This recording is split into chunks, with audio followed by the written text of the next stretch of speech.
Stone ko ha, that's biology teacher, tapos hindi siya Christian. Pero ang ganda ng premise niya na every living things need to grow.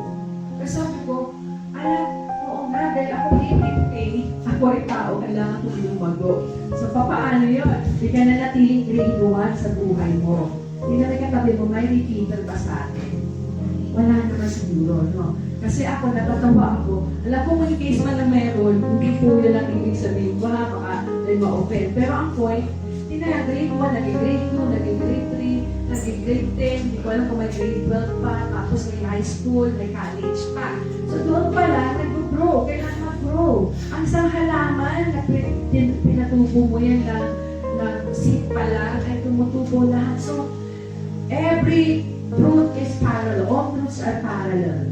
So ngayon, sa ating relationship, spiritual maturity rin. Ibig sabihin, maturity in terms of our relationship to our God is called spiritual maturity.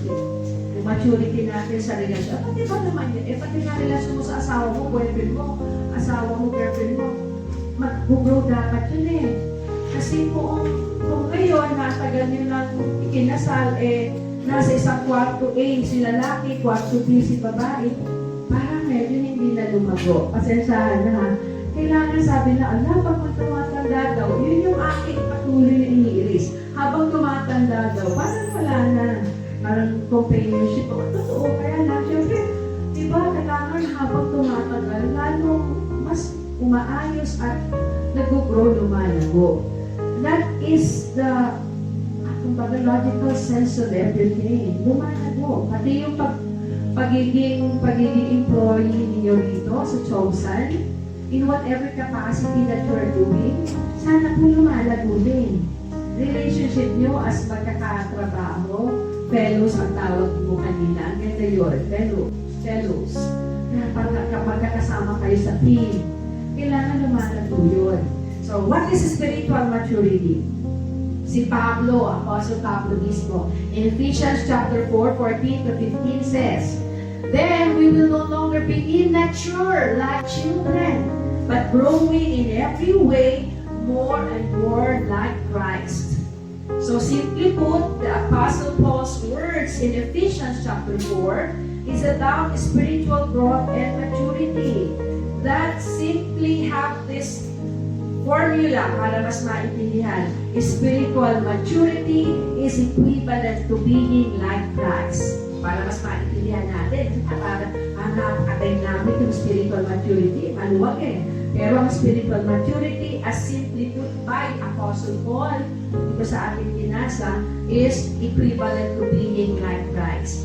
May we be like Jesus Christ every day of our life. So that's spiritual maturity. Yung dati, ay nakasimamot ka, pang may wantan na magtanong lang sa iyo at ang kulit na nagtatanong, simamot na agad. Ngayon, dahil lumalago yung karakter mo, hindi na. May pasensya ka na, lumalapad yung pasensya mo.